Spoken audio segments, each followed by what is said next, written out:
আসসালামু আলাইকুম। এখন দেখবেন সংবাদ শিরোনাম।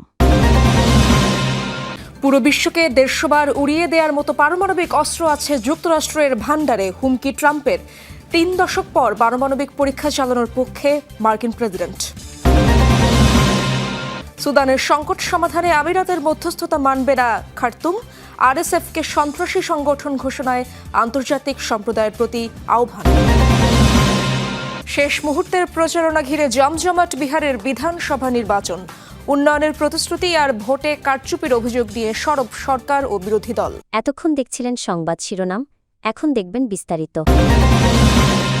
পুরো বিশ্বকে ১৫০ বার উড়িয়ে দেওয়ার মতো পারমাণবিক অস্ত্র আছে যুক্তরাষ্ট্রের ভান্ডারে, এমন মন্তব্য করেছেন মার্কিন প্রেসিডেন্ট ডোনাল্ড ট্রাম্প। সিবিএস নিউজের 60 মিনিটস অনুষ্ঠানে দেয়া এই সাক্ষাৎকার নিয়ে আলোচনা এখন তুঙ্গে। ৩৩ বছর পর যুক্তরাষ্ট্রের পারমাণবিক পরীক্ষা চালানোর সিদ্ধান্তের পক্ষে সাফাইয়োগান ট্রাম্প। প্রশ্নের উত্তরে যথারীতি অসংলগ্ন মন্তব্য তার, আর প্রচুর ভুলভাল তথ্য দেন তিনি। গত মার্কিন প্রেসিডেন্ট নির্বাচনের আগে ডেমোক্র্যাট প্রার্থী কমলা হ্যারিসকে নিয়ে সাক্ষাৎকার প্রচারের পর সিবিএস নিউজের বিরুদ্ধে মামলা ঠুকে দিয়েছিলেন ডোনাল্ড ট্রাম্প। ১ বছর পর সেই চ্যানেলেরই হট সিটে তিনি। 60 মিনিটস অনুষ্ঠানে নোরা ওডেনেলের মুখোমুখি ট্রাম্প। অবশ্য সময়সীমা 60 মিনিটের হলেও 90 মিনিট পার করে দেন মার্কিন প্রেসিডেন্ট। কথা বলেন পারমাণবিক অস্ত্রের পরীক্ষা, শাটডাউন, অভিবাসন, ট্যারিফ সহ নানা ইস্যুতে। সাক্ষাৎকারের বড় অংশ জুড়ে ছিল যুক্তরাষ্ট্র চীন সম্পর্ক। দুই দেশের মধ্যে দ্বন্দ্ব প্রতিযোগিতা নিয়ে কথা বলেন ট্রাম্প, যদিও অনেক কথাই ছিল স্ববিরোধী। একদিকে বেইজিংকে ওয়াশিংটনের জন্য হুমকি বলেন, আরেকদিকে চীনের ভান্ডারে থাকা বিরল খনিজকে বেইজিংয়ের শক্তির উৎস বললেন তিনি। আমরাও তাদের জন্য হুমকি। দেখুন, এটা খুব প্রতিযোগিতামূলক বিশ্ব, বিশেষ করে যখন যুক্তরাষ্ট্র চীন প্রসঙ্গ আসে। আমরা সবসময় তাদের নজরে রাখছি, তারাও আমাদের। বিরোধিতার চেয়ে আমরা একসাথে কাজ করলে আরো বড়, উন্নত ও শক্তিশালীও হতে পারি। চীনের বিপরীতে আমরা খুবই ভালো করছি, তবে তাদের শক্তি হলো বিরল খনিজ। আমাদের বিরুদ্ধে এটাই অস্ত্র হিসেবে ব্যবহার করে তারা। স্বাভাবিকভাবেই প্রশ্ন করা হয় ৩৩ বছর পর যুক্তরাষ্ট্রের পারমাণবিক পরীক্ষা ইস্যুতে। নিজের সিদ্ধান্তের পক্ষে সাফাই দিতে গিয়ে ট্রাম্প দাবি করেন, চীন রাশিয়াও এই পরীক্ষা চালাচ্ছে।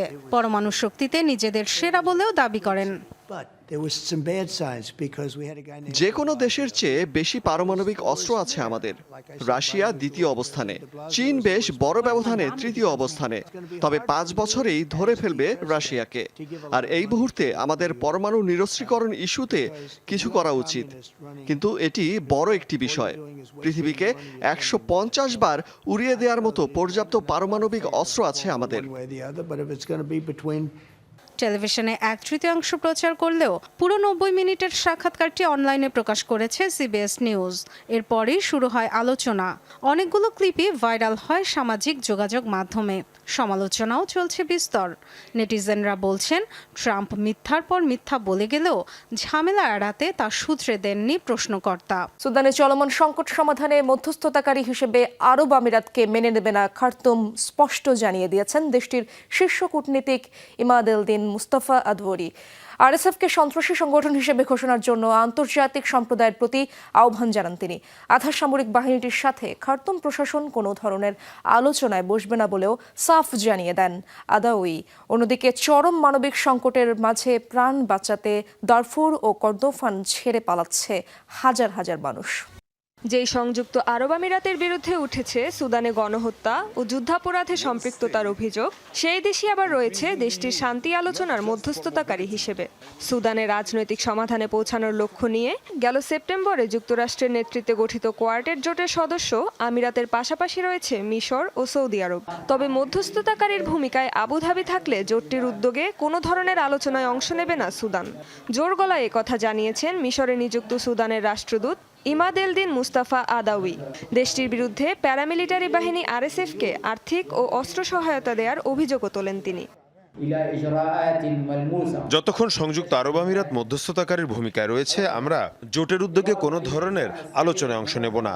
আবুধাবি চাইলেই তাদের আসল অবস্থান পরিষ্কার করতে পারে, কিন্তু আমরা তাদেরকে নিরপেক্ষ মধ্যস্থতাকারী হিসেবে ভরসা করছি না। আরএসএফের বিরুদ্ধে বেসামরিক নাগরিকদের ওপর যুদ্ধাপরাধ ও গণহত্যা চালানোর অভিযোগ তোলেন আদাউই। এমন পরিস্থিতিতে কেবল নিন্দা না জানিয়ে আন্তর্জাতিক সম্প্রদায়ের প্রতি কার্যকর ব্যবস্থা নেয়ার আহ্বান জানান তিনি। আন্তর্জাতিক মানদণ্ড অনুযায়ী আরএসএফকে একটি সন্ত্রাসী সংগঠন হিসেবে ঘোষণার দাবিও তোলেন সুদানের এই শীর্ষ কূটনীতিক। প্যারামিলিটারি বাহিনীর সঙ্গে খার্তুম সরকার ও সেনাবাহিনী কোনো আলোচনায় বসবে না বলেও স্পষ্টভাবে জানান তিনি। অন্যদিকে আরএসএফ আল-ফাশিরের দখল নেয়ার পর থেকে চলছে ব্যাপক বাস্তুচ্যুতি। পালিয়ে আসা হাজার হাজার মানুষ আশ্রয় নিচ্ছে নর্দার্ন প্রদেশের আলদেবা শহরে। সুদান প্রশাসন জানিয়েছে নতুন আশ্রয় শিবিরে ব্যবস্থা করা হয়েছে খাদ্য, চিকিৎসা ও নিরাপত্তার। আলদেবায় এরই মধ্যে আশ্রয় নিয়েছে 4000-এরও বেশি মানুষ। শহরের পূর্বাঞ্চলে আল আফাদ এলাকায়ও চলছে নতুন আশ্রয় শিবির নির্মাণের কাজ। প্রাণের ভয়ে উত্তর ও দক্ষিণ কর্দোফান থেকেও পালাচ্ছে মানুষ। হোয়াইট নাইলে আশ্রয় নিয়েছে উত্তর কর্দোফানের অন্তত 1200 বাসিন্দা, আর দক্ষিণ কর্দোফান ছেড়েছেন প্রায় 400 সুদানিজ। ইসরায়েলের কাছে আরও 3 জিম্মির মরদেহ হস্তান্তর করেছে হামাস। রোববার রেড ক্রসের মাধ্যমে গাজা থেকে 3টি কফিন গ্রহণ করেছে আইডিএফ। তেল আবিব প্রশাসন জানায় ইসরায়েলের নেয়ার পরেই শুরু হবে মরদেহগুলো শনাক্তকরণের কাজ। এ নিয়ে মোট 17 জন ইসরায়েলি ও বিদেশি জিম্মির মরদেহ ফেরত দিয়েছে সশস্ত্র গোষ্ঠীটি।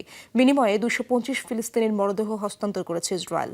চুক্তি অনুযায়ী এখনও উপত্যকাটিতে রয়ে গেছে 8 ইসরায়েলি ও বিদেশি জিম্মির মরদেহ।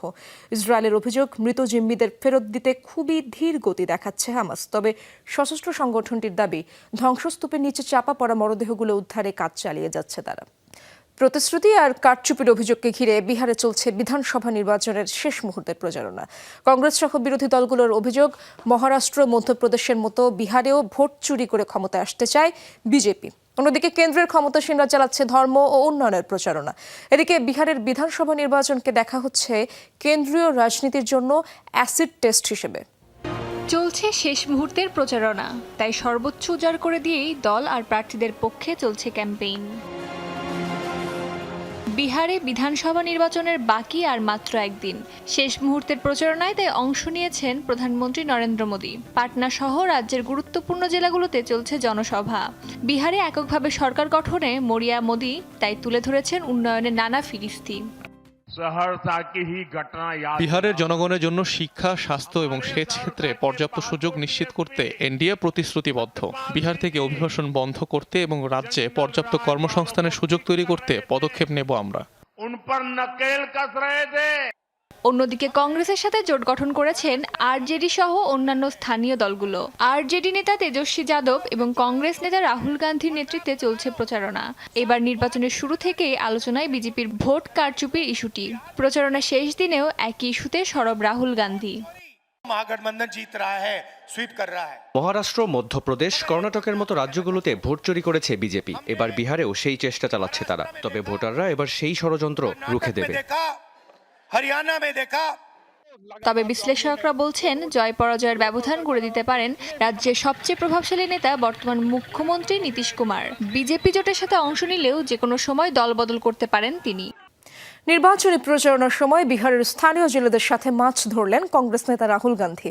রোববার বিহারের বেগুসরাইয়ে নির্বাচনী প্রচারণের ফাঁকে স্থানীয় জেলেদের সঙ্গে পুকুরে নামেন এই কংগ্রেস নেতা। পানিতে নেমে জাল টেনে মাছও ধরেন তিনি। এ সময় স্থানীয় জেলেদের সঙ্গে তাদের কাজের চ্যালেঞ্জ ও দুর্ভোগ নিয়ে কথা বলেন রাহুল। তার সঙ্গে ছিলেন বিকাশশীল ইনসান পার্টির সভাপতি ও রাজ্যের সাবেক মন্ত্রী মুকেশ সহনীয়। এর পাশাপাশি ছিলেন কংগ্রেস নেতা কানাহাইয়া কুমার।